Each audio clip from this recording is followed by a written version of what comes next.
नमस्कार मित्रांनो. तर आजची माहिती अत्यंत महत्त्वाची आहे, विशेषतः विमुक्त जाती आणि भटक्या जमातीतील नागरिकांसाठी. महाराष्ट्र शासनाच्या इतर मागास बहुजन कल्याण विभागाने 7 ऑगस्ट 2026 रोजी एक महत्त्वाचे शासन परिपत्रक जारी केले आहे.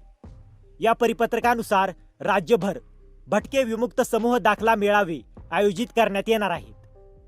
तर या मेळाव्यांमध्ये विमुक्त जाती आणि भटक्या जमातीतील नागरिकांना विविध ओळखपत्रे, शासकीय प्रमाणपत्रे आणि शासनाच्या विविध योजनांचा लाभ मिळवून देण्यासाठी विशेष व्यवस्था करण्यात येणार आहे.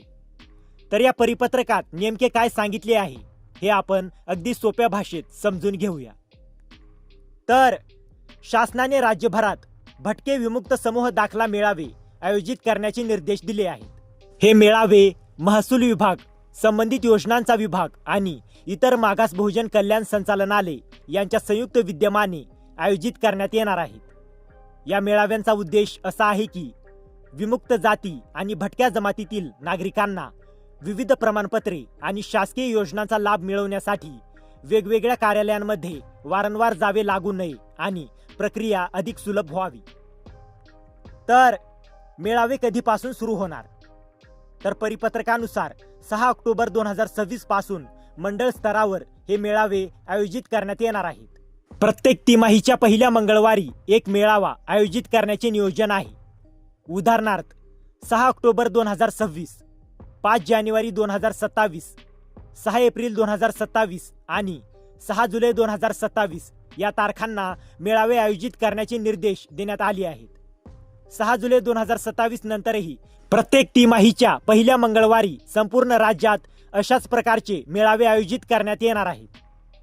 तर या मेळाव्यात कोणती कामे होऊ शकतात? तर ही माहिती सर्वात महत्त्वाची आहे.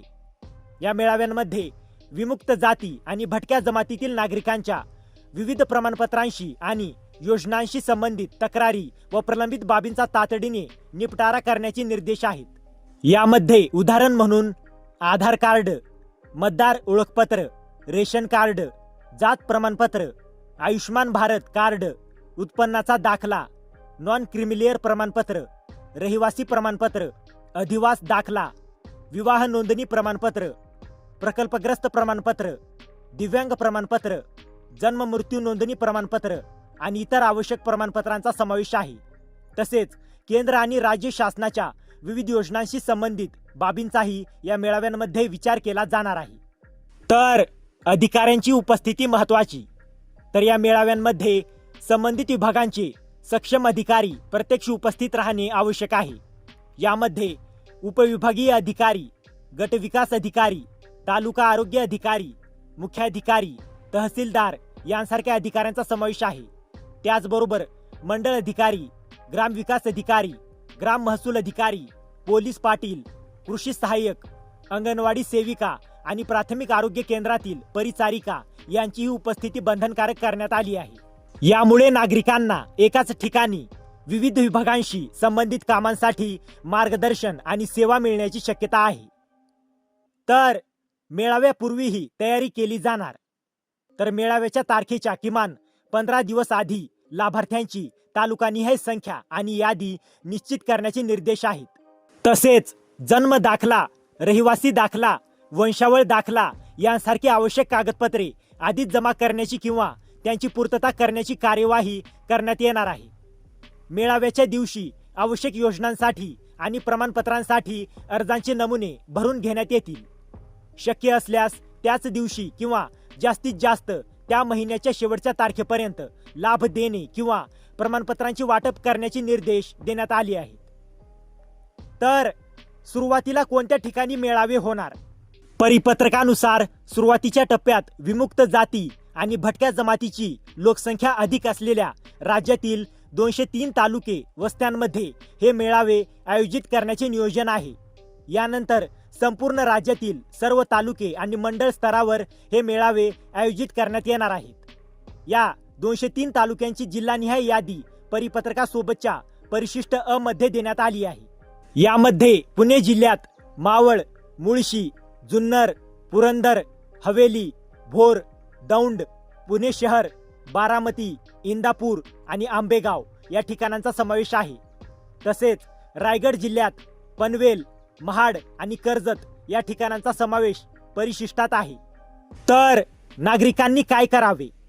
जर आपण विमुक्त जाती किंवा भटक्या जमातीतील नागरिक असाल आणि आपले एखादे प्रमाणपत्र, शासकीय योजना किंवा संबंधित काम प्रलंबित असेल, तर आपल्या तालुका किंवा मंडळ स्तरावर होणाऱ्या भटके विमुक्त समूह दाखला मेळाव्याची माहिती घेणे महत्त्वाचे आहे. आपली आवश्यक कागदपत्रे आधीच तयार ठेवा. विशेषतः जन्म दाखला, रहिवासी दाखला, वंशावळ आणि संबंधित कामासाठी आवश्यक इतर कागदपत्रे तयार ठेवणे फायदेशीर ठरेल. स्थानिक तहसील कार्यालय, मंडळ कार्यालय किंवा संबंधित विभागाकडून मेळाव्याची तारीख आणि ठिकाणाची माहिती घ्या. तर शासनाने प्रसिद्धी करण्याचेही निर्देश दिले आहेत. तर जिल्हाधिकारी यांनी या मेळाव्यांच्या तारखा आणि उद्देशाची आगाऊ प्रसिद्धी करावी असे परिपत्रकात सांगण्यात आले आहे. तसेच तालुका आणि मंडळ स्तरावर दवंडी, सोशल मीडिया आणि प्रिंट मीडियाच्या माध्यमातून व्यापक प्रसिद्धी करण्याचे निर्देश देण्यात आले आहेत. मेळाव्यांमध्ये नागरिकांना कोणताही त्रास होऊ नये आणि सर्व सेवा सौजन्याने, पारदर्शकपणे आणि कार्यक्षमतेने देण्यात याव्यात याची दक्षता घेण्यासही सांगितले आहे. तर एक महत्त्वाची गोष्ट, या शासन परिपत्रकाचा उद्देश प्रत्येक नागरिकाला आपोआप प्रमाणपत्र मिळेल किंवा प्रत्येक योजनेचा लाभ कोणत्याही पात्रता तपासणीशिवाय मिळेल असा नाही. तर पात्र नागरिकांना आवश्यक प्रमाणपत्रे आणि योजनांचा लाभ मिळवण्याची प्रक्रिया सुलभ करणे आणि प्रलंबित बाबींचा निपटारा करण्यासाठी विशेष मेळावे आयोजित करणे हा या परिपत्रकाचा मुख्य उद्देश आहे. त्यामुळे संबंधित योजनेची किंवा प्रमाणपत्राची पात्रता आणि आवश्यक कागदपत्रे लागू राहतील. तर मित्रांनो, विमुक्त जाती आणि भटक्या जमातीतील नागरिकांसाठी ही माहिती नक्कीच महत्त्वाची आहे. विशेषतः ज्यांचे प्रमाणपत्र किंवा शासनाच्या योजनेशी संबंधित काम प्रलंबित आहे, त्यांनी आपल्या तालुका आणि मंडळ स्तरावर होणाऱ्या भटके विमुक्त समूह दाखला मेळाव्याची माहिती जरूर घ्यावी. ही माहिती आपल्या गरजू बांधवांपर्यंत नक्की पोहोचवा. तर मित्रांनो, जर तुम्हाला या GR ची PDF हवी असेल तर डिस्क्रिप्शनमध्ये आपल्या टेलिग्राम चॅनेलची लिंक दिलेली आहे. तिथे जाऊन तुम्ही या GR ची PDF घेऊ शकता. आणि हा व्हिडिओ उपयुक्त वाटला असेल तर व्हिडिओला लाईक करा, शेअर करा आणि अशाच महत्त्वाच्या GR अपडेटसाठी आपल्या चॅनलला सबस्क्राईब करा. तर मित्रांनो, भेटूया अशाच एका महत्त्वाच्या पुढच्या व्हिडिओमध्ये. जय हिंद, जय महाराष्ट्र.